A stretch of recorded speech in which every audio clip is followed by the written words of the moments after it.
Today, on how it's made. Honey, fiber optics, bricks, and pipe organs. It's Winnie the Pooh's favorite treat. It's sweet and sticky, and it's all produced by an industrious and intelligent insect whose miniature society is one of the most sophisticated in the animal kingdom. It all begins in a field where worker honeybees suck nectar from flower blossoms such as clover. They store it in their honey sac, then return to the hive where other worker bees suck it out and chew it, breaking down the nectar's complex sugars into two simple sugars called glucose and fructose. The bees then deposit the nectar into the cells of the wax honeycombs they've built. They fan it with their wings until most of its water content evaporates in the warm air of the beehive. What's left is thick and gooey honey. The bees then cap each honey-filled cell with beeswax. That's when the beekeeper steps in. Bees will sting if taken by surprise, so the beekeeper sprays the hive with smoke from burning pine needles, a scented warning that foreigners are about to enter the hive. Inside the hive are wooden frames hanging side by side, each holding a honeycomb.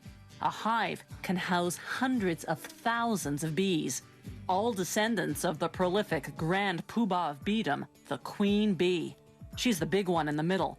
The queen bee lays up to 2,000 eggs a day, creating the workforce needed to feed and protect the colony.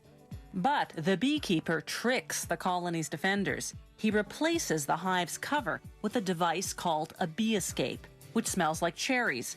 Bees dislike the scent, so most fly to the bottom sections of the hive. Another warning spray, and the beekeeper removes the bee escape. Now he can escape with the honeycombs.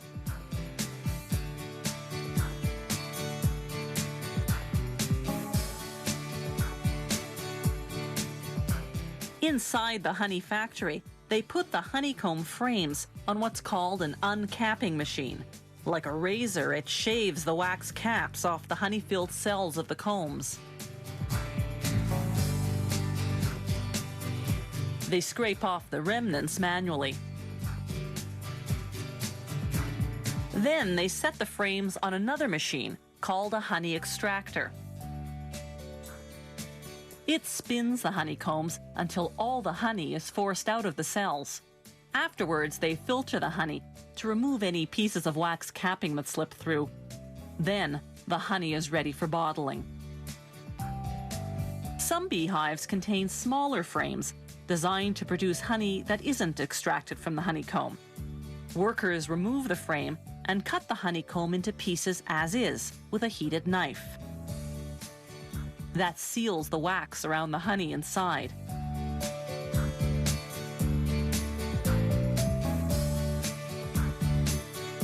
You eat it, wax and all. The beeswax lining of the honeycomb goes to make candles, furniture polish, lipsticks, and other products.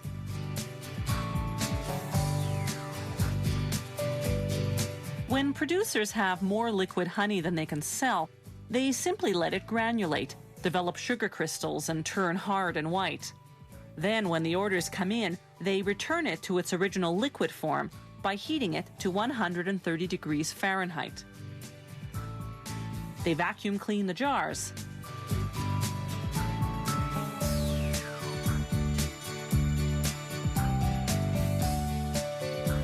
Then fill them. One beehive can yield up to 7 pounds of honey in a single day. That's much more than the bees need for themselves. The surplus is what we end up eating.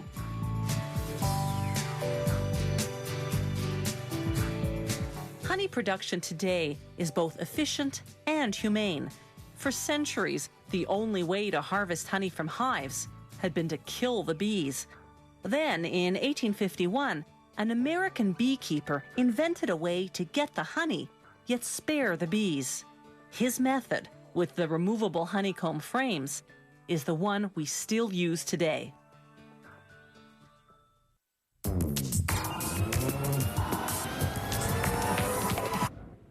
American researchers have invented a plastic that repairs itself when broken.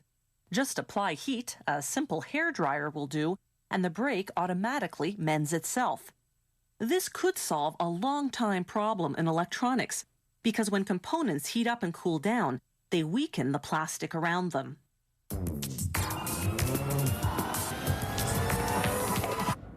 Every time you talk on the phone or go on the internet, what you say or type travels to its destination through fiber optics, the process of transmitting voice or data via pulses of light through hair-thin glass fibers.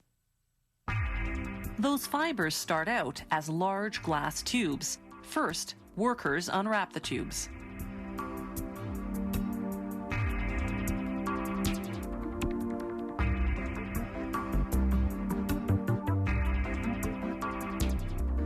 Then they submerge them in a corrosive bath of hydrofluoric acid. That removes any oil residues. Then they set a tube into each end of a lathe.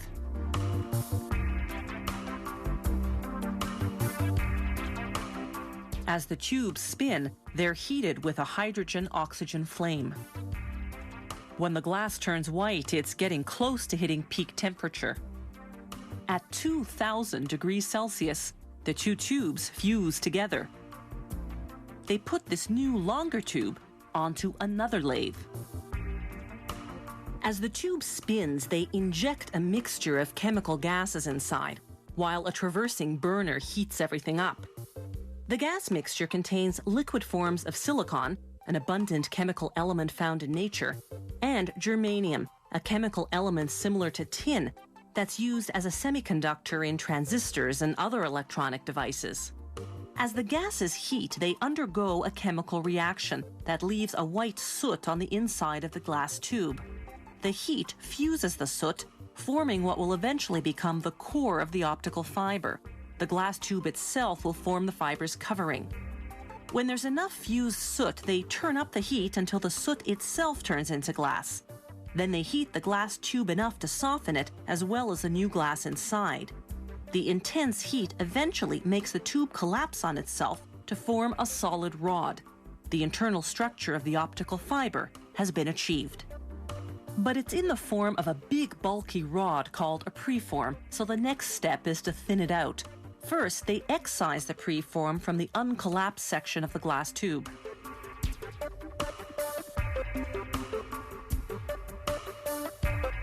Then they install it vertically into the drawing tower, which will draw out the final shape.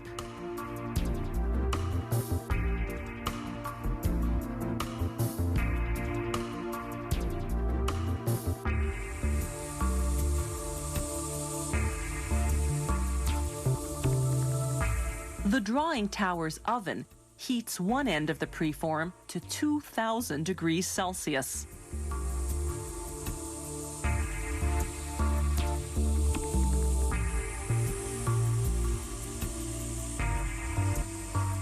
The glass softens.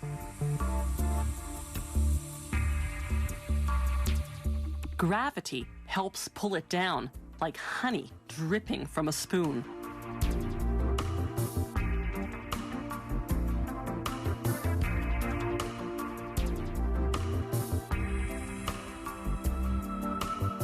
Then, using a glob of glass as a weight, they stretch the soft glass and keep stretching it until they formed a thin glass fiber. A series of pulleys measures the tension on the fiber as it's being drawn. A special monitor makes sure the fiber's precisely the right diameter, 125 micrometers. That's about 1/8 of a millimeter thick. Then the fiber passes through UV lamps that bake on an acrylic coating to protect against dust and other contaminants. Finally, the fiber is rolled onto a drum. From here, it's either shipped out as is or put into a cable. Fiber optic cables are expensive to produce, but they're smaller and lighter than traditional copper cables. They carry more information and need fewer repeaters to keep the signal from deteriorating. And unlike copper cables, they're immune to electromagnetic interference. They're also hard to tap without being detected. And all this is made possible by a complicated process based on a very simple principle: light traveling through glass.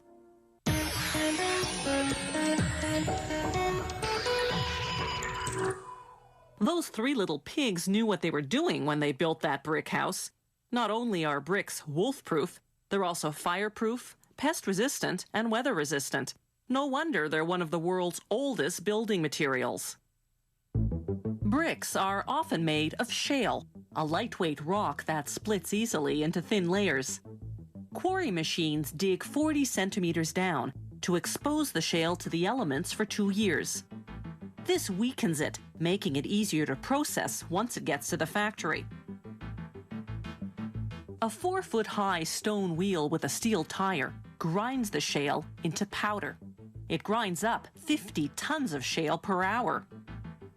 A screen sifts out any pieces that need more grinding.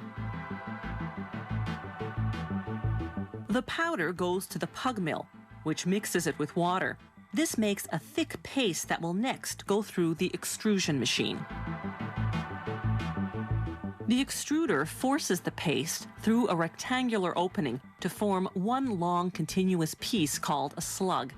At the same time, it shaves off the crustier top layer to expose what will become the face of the brick. If this gray shale mixture is fired as is, it'll naturally produce a red brick. To engineer a different color, they coat the slug in sand mixed with an oxide mineral such as zinc or iron. Next, they texture the surface with a textured roller. This is just one of many popular designs. Then, a large knife comes down like a guillotine and slices the slug into 5-foot lengths. You might be wondering where those 3 holes came from. Well, remember how the paste goes through the extruder to form the slug? Inside are 3 pins. They make 3 holes designed to decrease the brick's weight. Out of each 5-foot length, they cut 20 3-inch bricks. The ones on the ends are uneven, so they go back into the mix to make new slugs. Next comes the delicate job of stacking these newly minted bricks to be. A machine first separates them. Then, using inflating bags, it grasps them, raises them,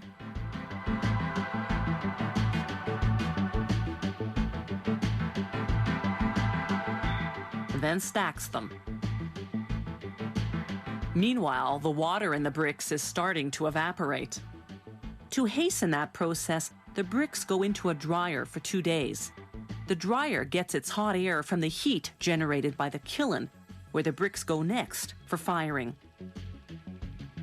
The kiln is really a giant oven.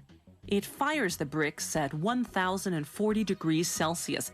That's almost 2,000 degrees Fahrenheit.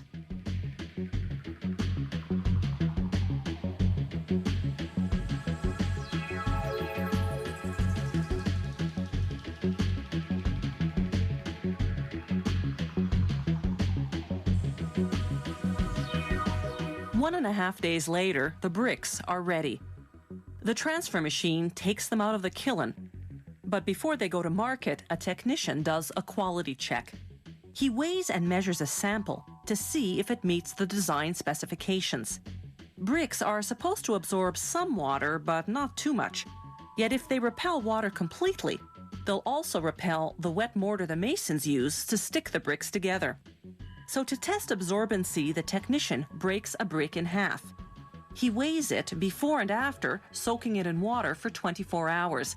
By comparing the weights, he can see how much water the brick has absorbed.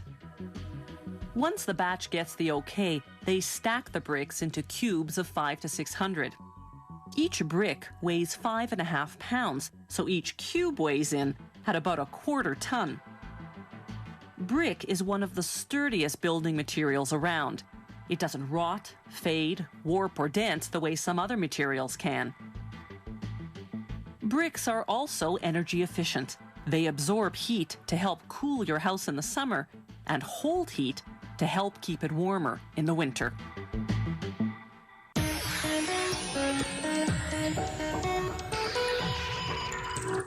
The music it makes is as complex as it is majestic. The pipe organ is one of the largest and most technically sophisticated instruments. Building one is an incredible feat of engineering and craftsmanship.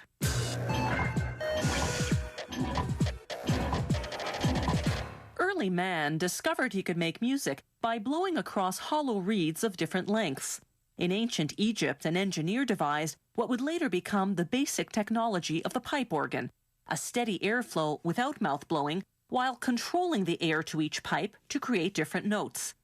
By the Middle Ages, the pipe organ was a fixture in churches throughout Europe. Johann Sebastian Bach composed his greatest works for organ while working as the musical director of a church.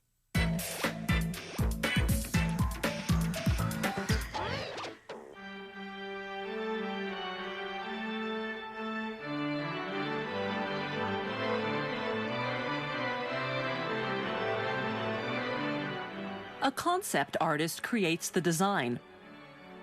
The design then goes to a draftsperson who prepares the technical drawings. The organ's pipes are made of a mixture of tin and lead. Tin, the harder metal, gives brightness to the sound, while lead, the softer metal, gives it warmth. Artisans pour the molten alloy into a tray, then draw it out to form a sheet. As the sheet cools, the two metals react to each other, creating spots. The sheet goes into storage to give the alloy time to stabilize. 2 to 3 months later, it's ready to be formed into organ pipes. First, they cut pieces of metal in the shape of each pipe using templates and large rulers. Then they roll each piece using a mandrel. The larger the organ, the more pipes it has. Pipes are grouped in sets of 61, corresponding to the 61 black and white keys on the keyboard. An elaborate organ can have more than 10,000 pipes. The pipe maker carefully seals the body of each pipe by hand, using tin solder.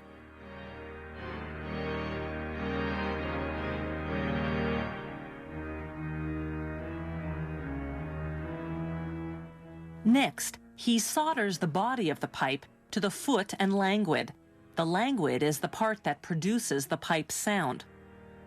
The process of giving a specific sound to each pipe is called voicing. This work is done by a trained musician called a voicer. He enlarges the mouth of the pipe, called the cut-up, until it's approximately a quarter of the width across. He adjusts the pipe some more, blowing air through it to judge how to further refine the tone. Next come the wind chests, also called the soundboards. These are the large wooden boxes filled with air on which the pipes stand. Under each pipe is an air channel covered by a valve. The valve is made of leather and sits on a wooden board.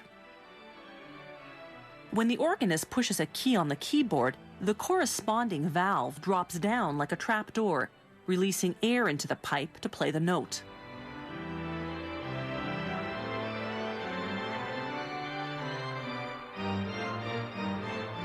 They glue the valves to the wind chests one by one using animal glue. It's suppler and dries faster than synthetic glue.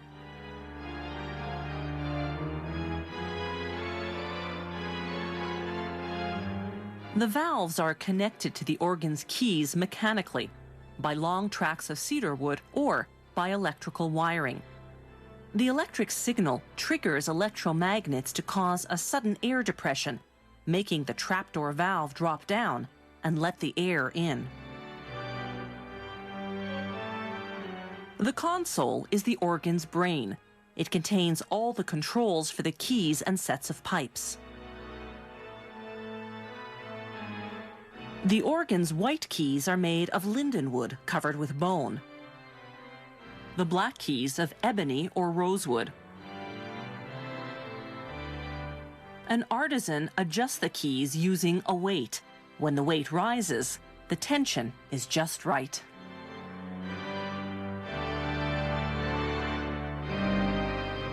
The console, keys, and all the other components are finally put together in the assembly room. After testing, they disassemble the organ and ship it to its destination, where it's reassembled. The voicers come on site to perform what's called tonal finishing. They check and adjust each pipe according to the acoustics of the room. This process can take many months for a large and elaborate organ. If you have any comments about the show, or if you'd like to suggest topics for future shows, drop us a line at www.howitismade.net.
You're watching Discovery Channel.